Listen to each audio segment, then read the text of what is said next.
유대인의 탈무드에 보면은 머리가 두 개인 기형아가 있는데 이 아이가 하나입니까? 두 아이입니까? 라고 랍비에게 물었습니다. 그때 랍비는 한쪽에 머리를 때렸을 때에 울게 되는데 다른 한쪽도 함께 울면은 하나이고 만약에 다른 쪽이 울지 않으면 두 아이라는 것입니다.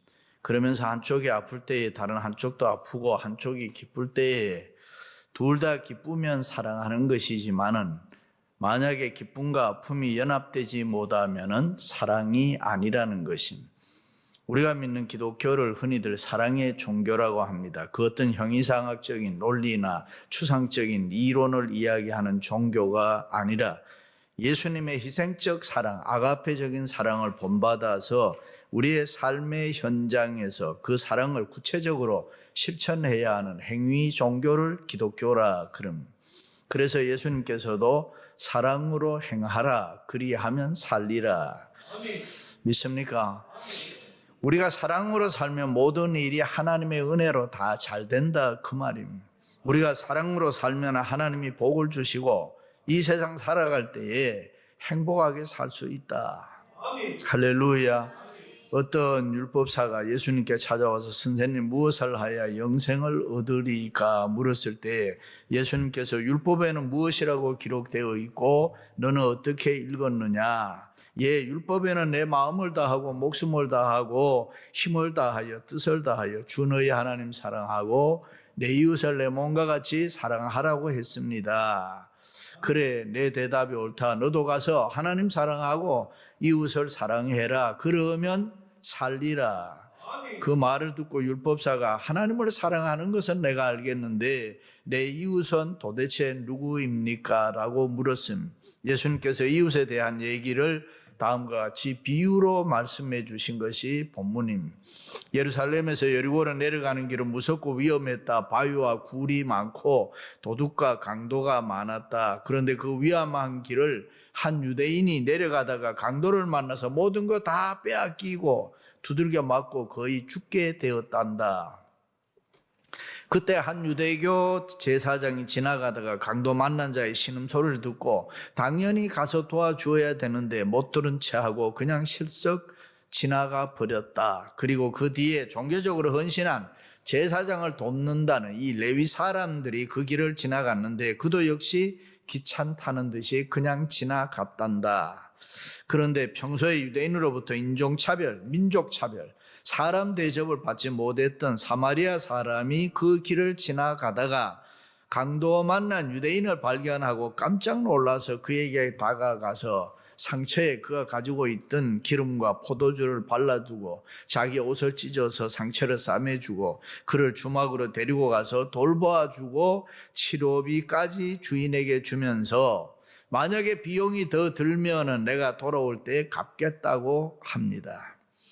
자, 이 이야기를 마친 후에 예수님께서 율법사에게 내 생각에는 누가 이 강도 만난 자의 이웃이 되겠느냐? 그때 율법사가 제 생각에는 사랑을 베푼 자니이다. 그 대답을 듣고 예수님께서 그래 맞다. 너도 가서 이와 같이 사랑하면서 살아라.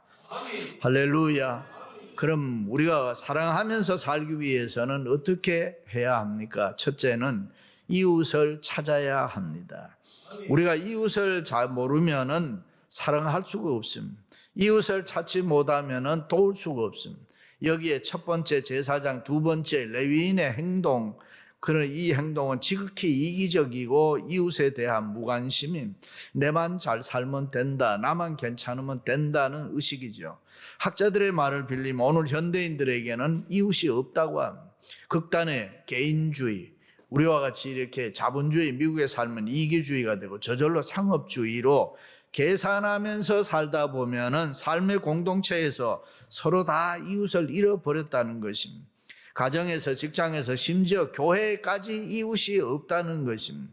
공동체 의식이 없어졌습니다. 부부 사이에도 이렇게 살지만 언제든지 우리는 헤어질 수 있다. 헤어지면 남납니다. 그래 생각을 하고 직장도 그만두면 그만이다. 그러니까 내가 벌 때까지 벌다가 내 일 안 하면 그만이지. 심지어 교회에서까지 그렇게 생각하는. 교회도 마음에 안 들면 언제든지 나는 바꾸면 된다. 다른 데 가면 된다. 뭐 이래 생각한다는 거예요. 그러니까 애착이 없습니다. 애정이 없습니다. 생명 걸고 내가 걸어가야 될 필요가 없다 그 말이에요. 그러다 보니까 이웃이 없습니다. 한 집안에 살아도 서로에게 무관심해요. 리빙룸에 앉아서 가족끼리 서로 이야기할 시간이 없습니다. 각자 자기 방에 들어가면 그만해. 그래서 요즘에 새로 짓는 집들은 다 리빙룸은 조그마하고 방은 크다 그러잖아요. 그 방 안에 다 화장실까지 있으니까 밖에 나갈 필요가 없는 개인 생활이 다 보장이 돼요. 그러나 우리가 하나님의 말씀에 순종하면서 살려면은 내 옆에 사람이 있어야 합니다. 하나님을 기쁘시게 하는 삶을 살기 위해서는 우리는 이웃을 찾아야 합니다. 우리의 가정, 직장, 교회에서 공동체 의식을 가져야 된다. 우리의 주위를 살펴보면 반드시 우리가 사랑하면서 살아야 할 사람들이 있다 이 말이에요. 우리의 주변에는 슬프고 외롭고 아직도 힘들고 어렵고 그런 불쌍한 이웃들이 많이 있습니다. 우리는 그들을 정성껏 선한 마음으로 사랑을 베풀면서 살아야 된다. 특별히 어려운 고난을 당하는 이웃들과 사랑하면서 살아야 된다. 믿습니까? 행여라도 우리는 이웃에게 고통을 주고 괴로움을 주는 삶을 살아서는 안 됩니다. 이웃의 마음을 아프게 하고 상처를 주는 삶을 살아서도 안 되는 것이요. 다른 사람 춥게 하고 내가 따뜻하면 안 되잖아요. 다른 사람 배고프게 하고 내가 배부르면 안 되잖아요.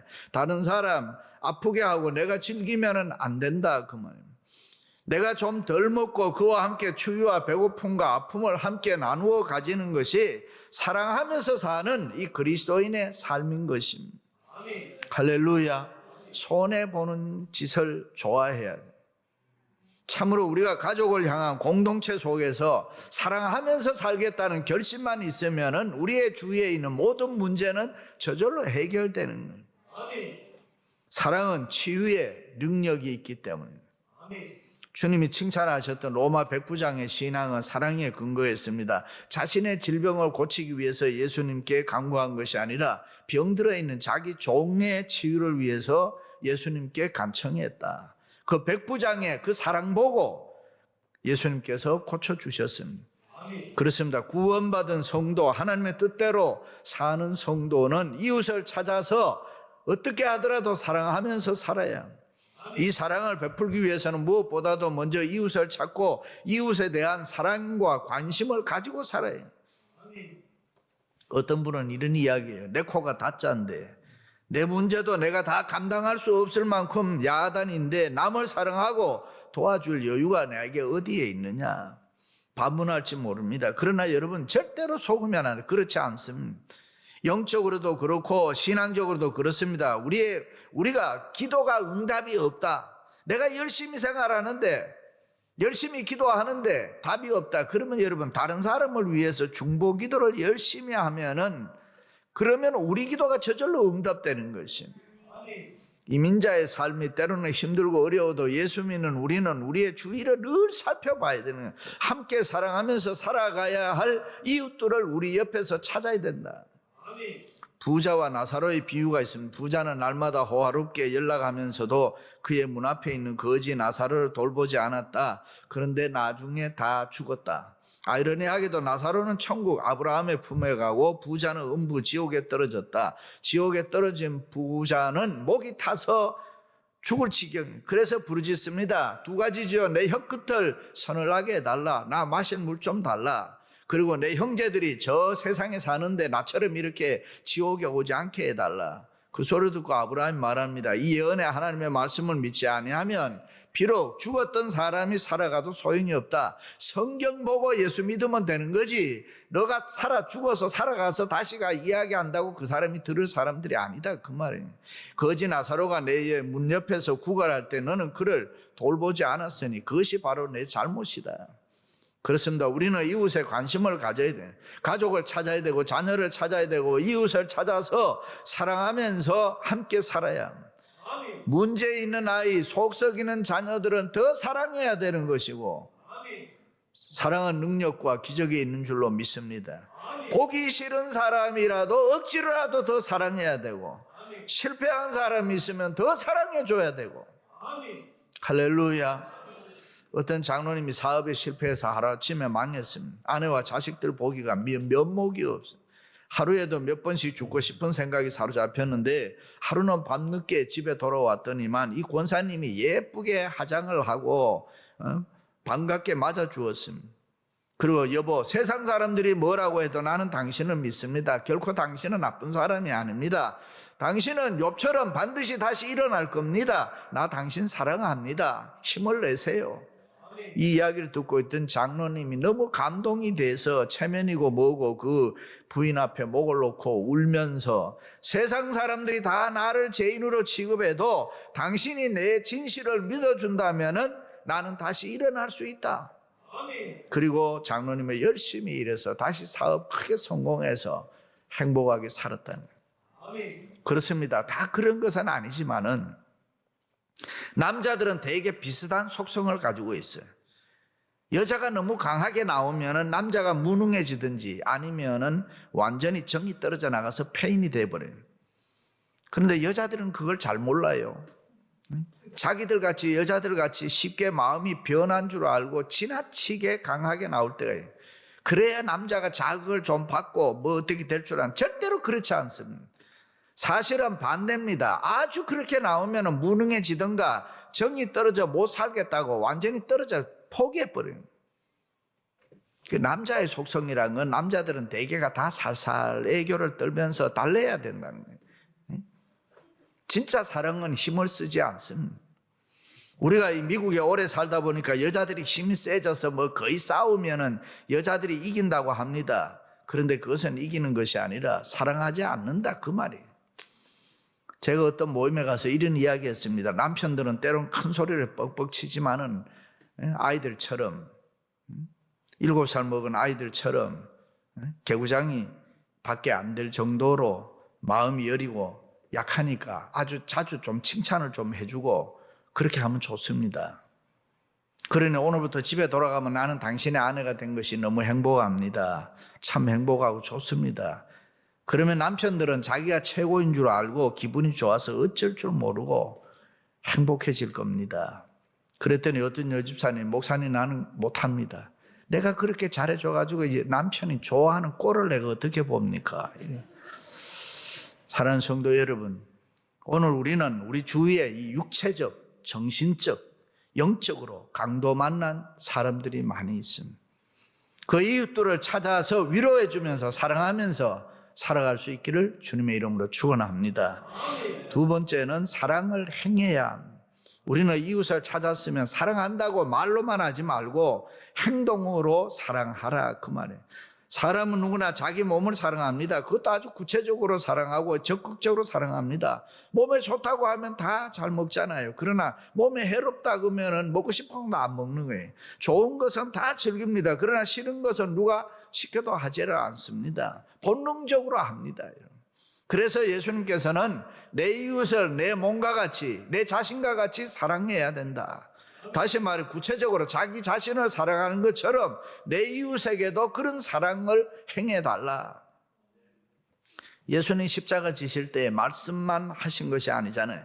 사랑을 행하면서 구체적으로 짊어졌어요. 손발에 못이 박힌다든가 머리에 가시관을 쓴다든가 피 흘림을 당한다든가 희생을 통해서 우리를 사랑해 구원해 주셨다.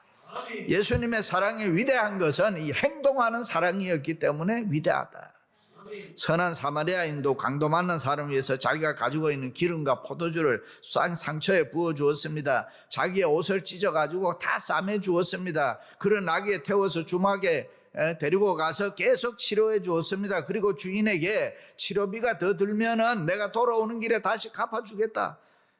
그렇습니다. 선한 사마리아인의 사랑은 몸소 행한 것이라 시간을 투자했습니다. 물질을 투자했습니다. 자기 몸처럼 구체적으로 사랑했습니다. 그러므로 사랑에서 가장 중요한 것이 행위인 것입니다.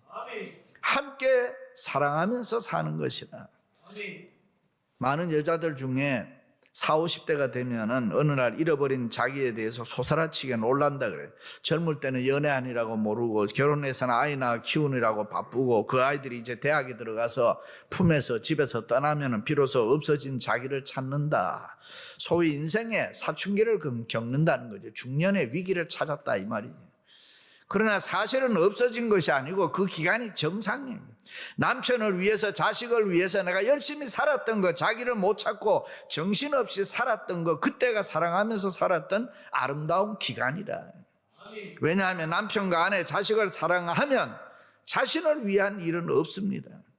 그러므로 우리도 행동하는 십자가의 사랑으로, 아가페 사랑으로, 이 희생적인 사랑으로 이웃을 열심히 사랑하면서 살아야 합니다. 선한 사마리아인처럼 이웃을 위해서 사랑하면서 살아갈 수 있기를 바랍니다. 그렇습니다. 믿는 사람들에게는 똑똑하다는 말이 별로 좋은 말이 아닙니다. 똑똑하다는 말보다는 그 사람 사랑이 참 많은 사람이다, 그런 성도의 소리를 들어요.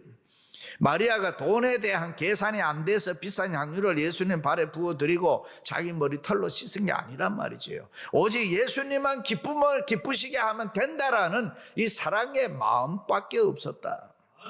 마리아의 사랑은 예수님의 기쁨이 자기 기쁨이라고 생각했기 때문에 자기 희생, 자기 부정을 기꺼이 할 수가 있었다. 그것이 예수님이 말씀하시는 참 사랑입니다. 그 예수님 그리스도의 사랑은 생명입니다. 그 사랑은 힘입니다. 능력입니다. 그 사랑이 없이는 우리가 존재할 수가 없습니다. 그 사랑이 없이는 우리가 바로 살아갈 수 없습니다. 그러므로 그 사랑을 본받아서 서로 사랑하면서 우리는 살아가야 된다. 초대 예루살렘 교회가 성도들이 성령 충만을 받고 제일 먼저 변화된 생활이 뭡니까? 그것은 이웃에 대한 사랑이었다.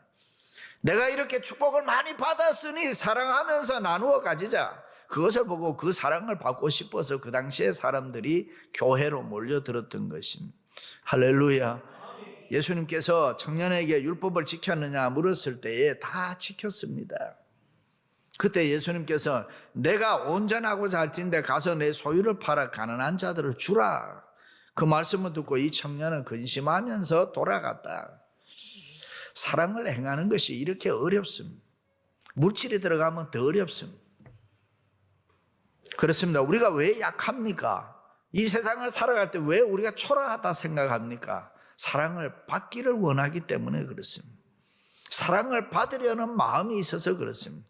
내가 사랑하겠다고 마음을 먹으면 내가 누구든지 내 옆에 있는 사람을 내가 주체가 돼서 사랑하겠다는 마음을 먹으면 누구나 강하게 됩니다. 그리고 누구에게도 섭섭하지 않습니다.